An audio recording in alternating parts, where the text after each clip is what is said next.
오늘 성경 말씀은 로마서 12장 2절입니다. 로마서 12장 2절 한 절을 한 목소리로 봉독합니다. 큰 소리로 시작. 너희는 이 세대를 본받지 말고 오직 마음을 새롭게 함으로 변화를 받아 하나님의 선하시고 기뻐하시고 온전하신 뜻이 무엇인지 분별하도록 하라. 아멘. 오늘 말씀의 제목은 한 해를 보내면서 반드시 알고 넘어가야 할 것은 이라고 하는 제목을 정했습니다. 어제 2021년 성탄절이었죠.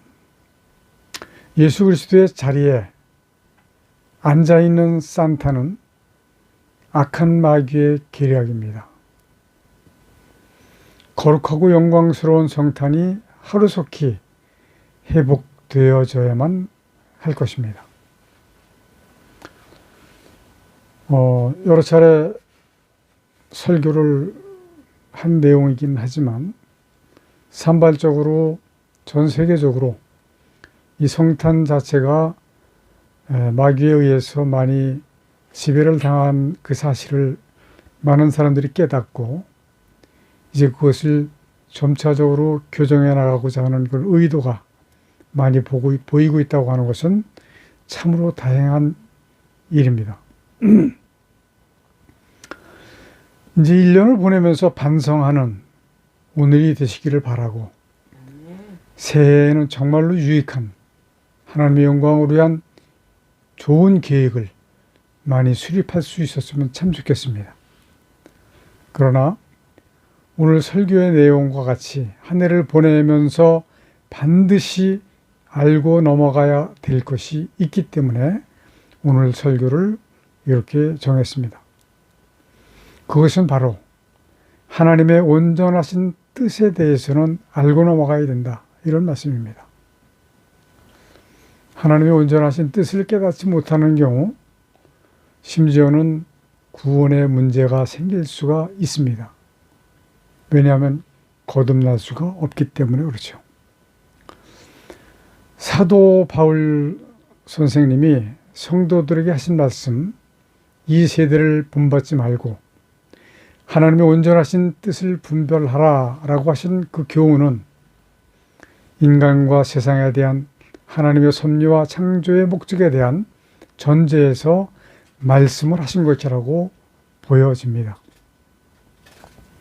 현재의 세상, 즉 이 세대는 인간들의 속성을 적나라하게 나타내고 있는 것이니만큼 하나님의 뜻에는 합당하지 않을 수밖에 없다는 의미를 내포하고 있습니다. 현대 지금은 마치 제약이 관영한 그 노아의 때와 다를 바가 없습니다. 이 제약이 너무나도 창궐해서 노아의 때와 같다라고 볼 수밖에 없어요. 하나님을 섬기는 많은 사람들 중에는 신앙생활이나 또는 목회자라고 할지라도 하나님의 뜻을 생각지 아니하고 자신의 생각대로 자율적으로 행동하는 경우가 너무나도 많이 있습니다. 이러한 현상을 인본주의라고 합니다. 성경은 인간의 자율, 인본주의를 죄로 규정하고 계십니다.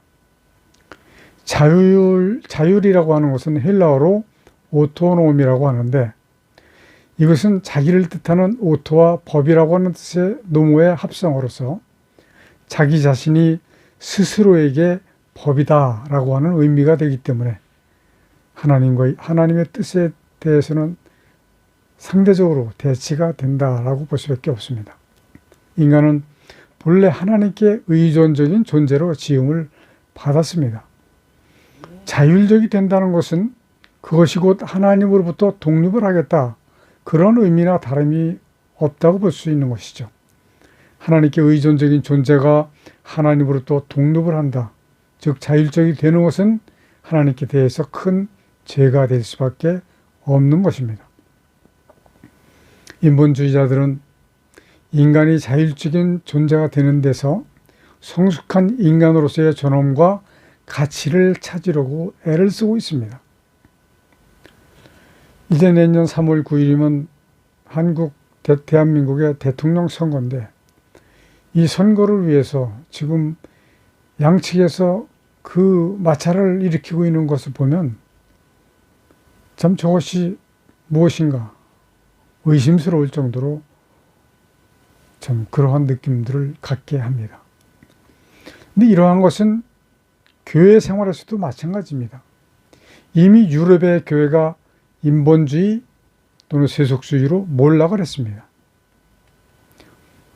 그러나 현실적으로 성경의 가르침과 인간의 자율적인 경향이 뒤섞여 있기 때문에 인간이 하나님의 뜻을 분별하기는 그리 쉽지가 않은 것 같습니다. 이러한 경향은 현대뿐 아니라 초대교회 당시에도 당면한 문제였어요. 인간이 자율적인 존재가 되도록 유혹한 것은 사탄 마귀입니다. 그리고 그 유혹에 넘어가는 것이 최초의 범죄요 타락이며 그 범죄는 현재도 계속되고 있다고 하는 사실입니다. 그때로부터 지금까지 이 세상에는 하나님의 뜻을 따르지 않는 자율인간의 경향이 계속해서 확산되고 있었습니다. 그럼에도 불구하고 하나님께서는 하나님을 떠나 자율적이 된 인간들이 돌이켜 회개하고 하나님께 의존하여 살아갈 수 있도록 길을 허락하신 것입니다. 이제 하나님의 백성들은 자율인간의 욕망과 하나님의 뜻 사이에서 올바르게 분별하고 선택하고 행동하도록 사려 깊은 생각과 노력을 하되 무엇보다 성령님의 인도하심을 따라서 살아가도록 해야 하는 것입니다. 어떤 사람이 내게 이런 말을 했어요. 목사님은 왜 그렇게 마귀 이야기를 많이 하십니까? 우리가 살고 있는 이 세상은 전쟁터예요. 그냥 평안히 살아가는 것이 아닙니다. 재물이 있다고 해서 편안하게 살아갈 수 있는 것이 아니에요. 지위가 높다고 해서 편안하게 살아갈 수 있는 것이 아닙니다. 그럼 이 전쟁은 무엇과의 전쟁일까요? 마귀와의 전쟁입니다. 그러니까 적군이 마귀라고 하는 얘기입니다. 통일찬송가 393장에 보면 우리들의 싸울 것은 혈기나 육체가 아닌 마귀의 권세와의 싸움이라고 찬송을 부르고 있습니다. 사실 393장 한 장 부르고 넘어갔으면 좋겠는데 또 많은 시간이 소요가 되기 때문에 우리 각자가 한 번씩 불러보시기를 바랍니다. 전쟁에서는 반드시 이겨야지만 살아남을 수 있습니다. 지피지기면 백전백승이라고 합니다. 적을 알고 또 나 자신을 알면 싸움에서 이길 수 있다라고 하는 말이죠. 적을 알아야 하기 때문에 마귀에 대해서 말을 많이 하는 겁니다. 마귀의 실체를 가르쳐 드리기 위해서 이야기를 드리는 것이죠. 그러나 우리는 마귀의 술수를 그렇게 쉽게 알아차리기가 쉽지가 않습니다. 하기는 나 자신도 우리 자신도 30여 년 이상 신앙생활을 하면서 마귀에 대한 정보를 거의 들어본 일이 없어요. 그러니까 생각도 하지 않습니다. 무조건적으로 교회에서 담임 목사님이 하라고 하는 그런 거기에 대해서는 100% 순종을 하려고 애를 썼던 그런 과거가 기억이 납니다. 오늘날 우리가 지금 일주일에 한 번씩 예배를 드리는 이 말씀은 너무너무 중요한 것이기 때문에 우리 가통예배 성도 여러분들이 정말로 정신을 차리고 읽고 새기셨으면 참으로 좋겠습니다. 우리가 그동안 30수년 동안 교회 생활하면서 잘못 되어진 그런 것들을, 그러니까 우리가 전하는 이 말씀은 일반 세속인들에게 전하는 말씀이 아니에요. 기독교인들이 구원을 받게 하기 위해서 말씀을 전하고 있다라고 보시면 됩니다. 물론 교회를 다니고 있기 때문에 나는 구원을 받았다 이렇게 생각을 하실 수도 있는데 그렇게 생각을 하시면 오해입니다. 지금 우리 기독교의 가장 무서운 적은 교회 밖에 있는 것이 아닙니다. 교회 안에 있습니다. 교회 안에 들어와 있는 세속적인 요소들이 가장 무서운 적입니다.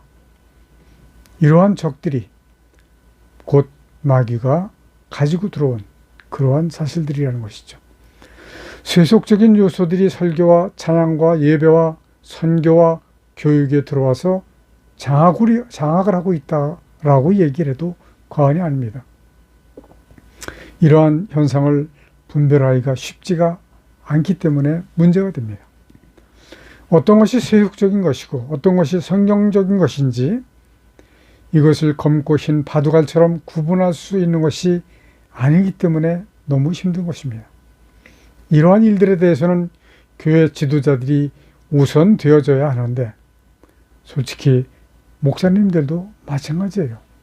구분하지 못하고 있는 것은 신도들이나 마찬가지입니다.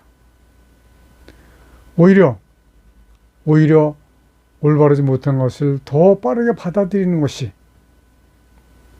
목사님들이라고 하는 것도 우리가 좀 지적할 수 있는 상황입니다. 신도들은 목회자들이 어련히 알아서 하시리라고 생각을 할 수가 있습니다. 그러니까 목회자가 바르게 알고 인도를 하지 않으면 안 되는 거예요. 그러하지 않을 경우 성경에서 말씀하시는 소경이 소경을 인도하는 것과 같다라고 할 수밖에 없습니다. 만약에 소경이 소경을 인도하면 어디로 갈까요? 구렁텅이로 빠지고 말 것입니다. 우리가 이야기하는 구렁텅이는 바로 영원히 꺼지지 아니하는 불못이라고 하는 것을 우리는 기억을 해야 될 것입니다. 칼빈은 우리가 구체적인 일상에서 하나님의 뜻을 분별할 수 있는 몇 가지 지침을 제시했습니다. 칼빈이 제시한 5가지 솔라 실천 운동에 대해서 한번 생각을 해보고자 합니다. 첫 번째는 오직 성경. 진리와 비진리를 분별할 수 있는 유일한 권위가 성경이라고 하는 것입니다. 맞습니다. 그런데 문제는 성경에 오역이 너무 많습니다. 더구나 문제는 이 오역을 깨닫지 못하고 있는 것이 더 큰 문제입니다. 유명한 목사님들 설교를 들어보면 아직도가 아니라 알고서도 사용하는지 모르고 사용하는지는 모르지만 개역개정판 성경을 대부분 사용을 하고 있어요.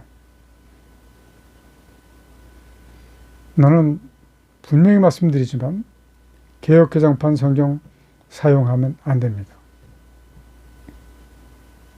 오히려 완전하지는 않지만 옛날 성경 개역 한글판을 쓰는 것이 오히려 더 유익합니다. 우리의 사명은 곧 이 성경의 오역을 고치고자 하는데 있습니다. 둘째 솔라 실천운동 오직 그리스도입니다. 사람의 인간의 구원의 유일한 길은 예수 그리스도 뿐이라고 하는 것을 말씀하십니다. 세 번째 솔라는 오직 은혜입니다.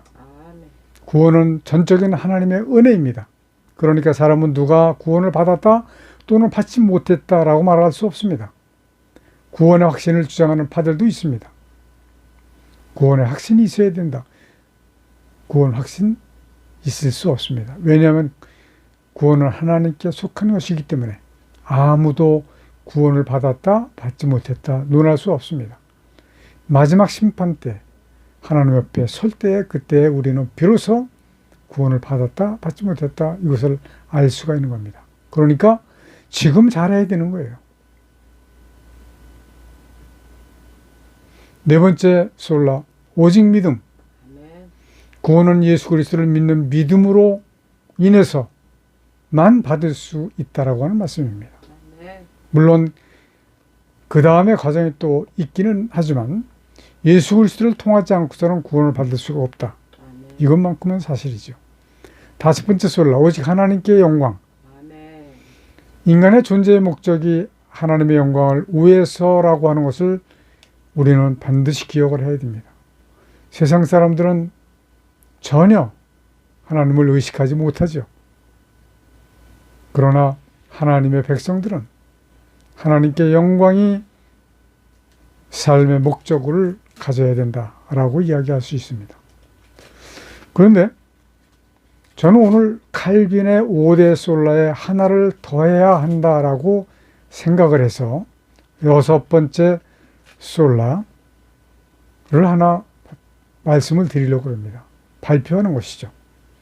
오직 변화입니다. 오직 변화. 왜냐하면 요한복음 3장 3절의 말씀에 의거해서 거듭나지 아니하면 하나님 나라에 들어갈 수가 없기 때문에 그렇습니다. 이것이 우리 그리스도인들에게 가장 중요한 사항이라고 하는 것이죠. 이 5대 솔라, 그러니까 뭐 제가 지금 말씀드린 한 가지 여섯 번째 오직 변화를 플러스 한다면은 6가지 솔라가 되겠죠.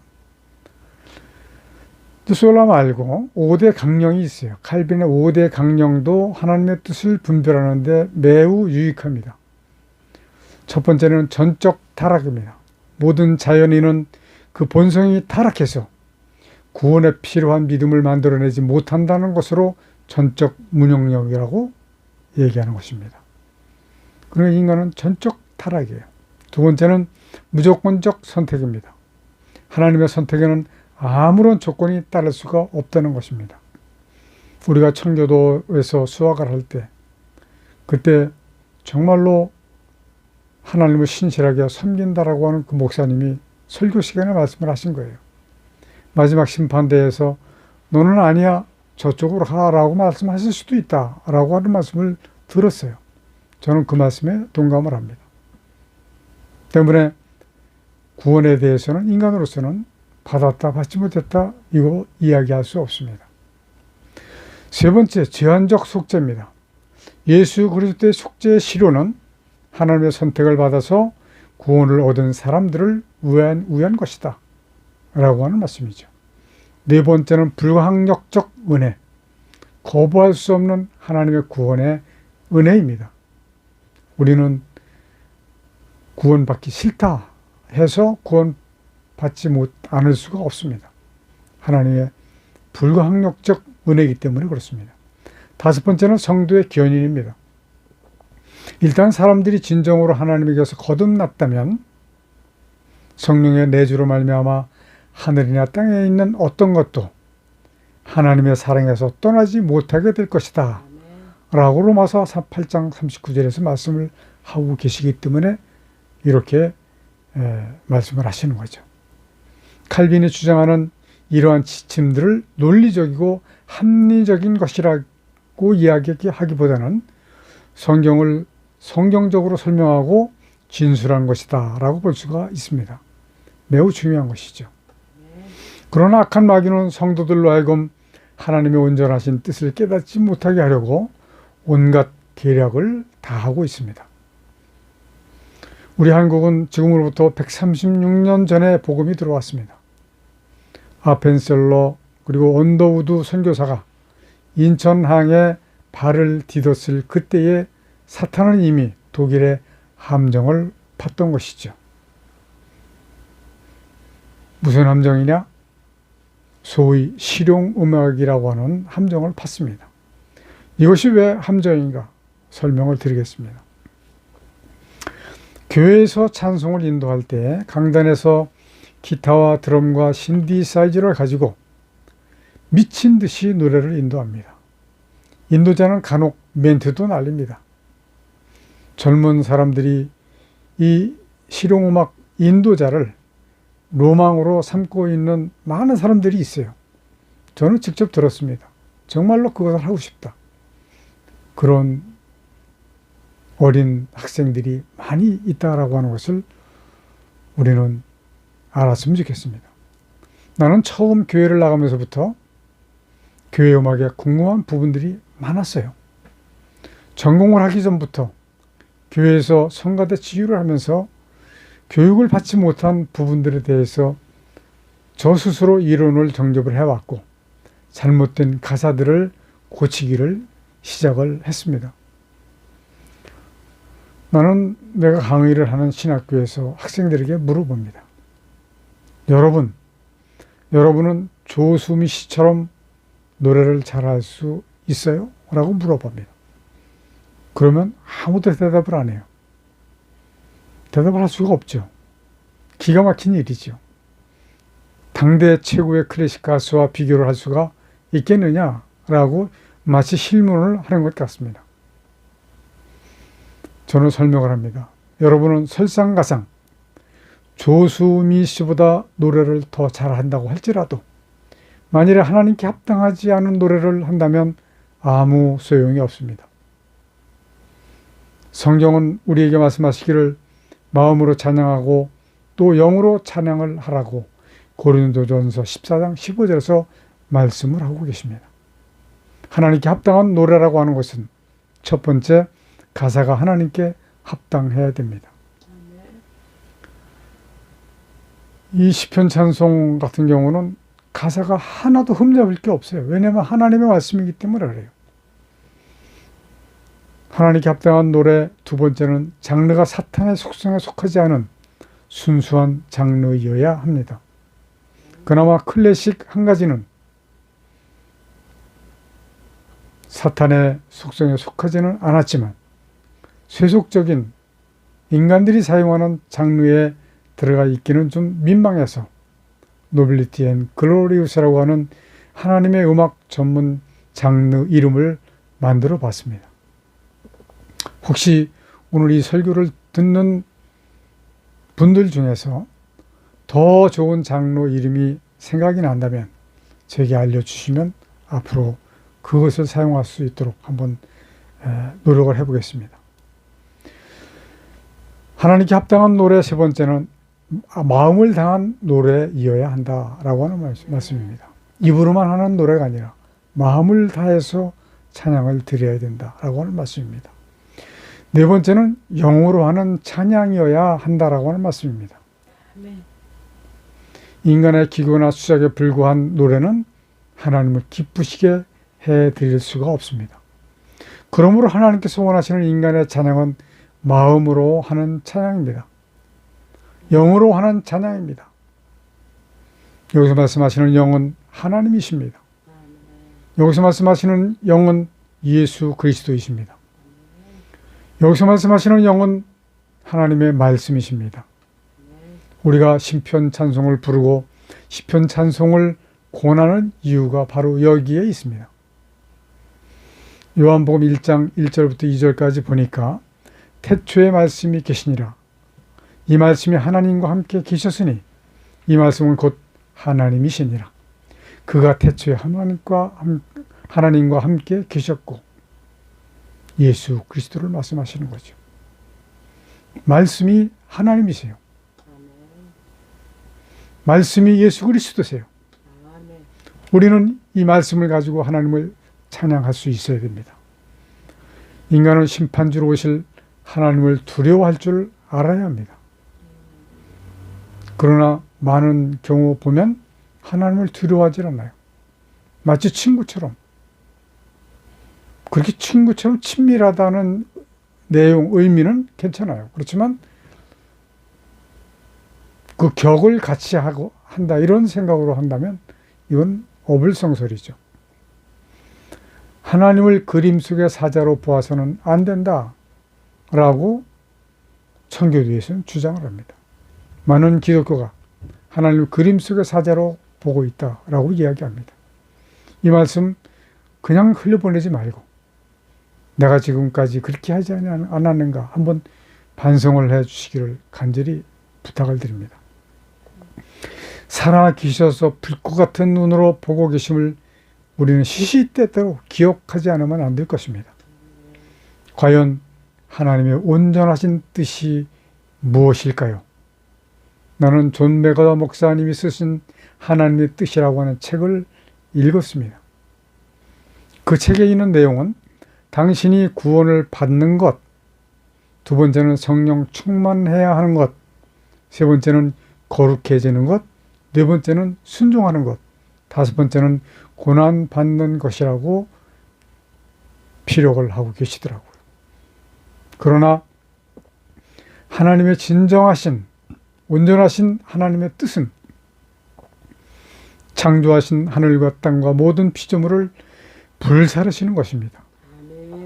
그러니까 바꾸어 말씀을 드린다면 심판하시는 것입니다. 이것은 요한일서 3장 8절에 있는 말씀과 같이 마귀를 멸하시는 것이 하나님의 목적이기 때문에 그렇습니다. 그러나 하나님의 심판은 멸망이 아닙니다. 영생입니다. 우리에게는 영생입니다. 그러나 구원받지 못한 사람들에게는 영원한 사망 가운데 빠지는 것입니다. 영원히 꺼지지 아니하는 불못으로 던짐을 받게 되기 때문에 그렇습니다. 베드로후서 3장 7절에 보니까 이제 하늘과 땅은 그 동일한 말씀으로 불사르기 위하여 간수하신 바 되어 경건치 아니한 사람들의 심판과 멸망의 날까지 보존하여 두신 것이니라. 결국은 하나님께 창조하신 이 하늘과 땅은 모두 다 불살라 정리를 하시고 창조하신 일과 하늘과 땅 모두는 이 세상에서 없어지지만 구원받은 하나님의 백성들은 새 예루살렘 성으로 옮겨지고 불신자와 교회 안에서 거듭나지 못한 자들은 둘째 사망 불못으로 던지실 것이기 때문에 그렇습니다. 기도하십시다. 온 땅에 있는 하나님의 백성들이 오직 하나님의 온전하신 뜻을 깨달아 알기를 원합니다. 그러므로 아버지의 뜻을 따라 살아갈 수 있도록 인도하여 주옵소서. 많은 백성이 구원받아 하나님의 뜻이 속히 이루어질 수 있게 하여 주시길 간절히 원하옵고 예수님의 이름으로 기도드리옵나이다. 아멘.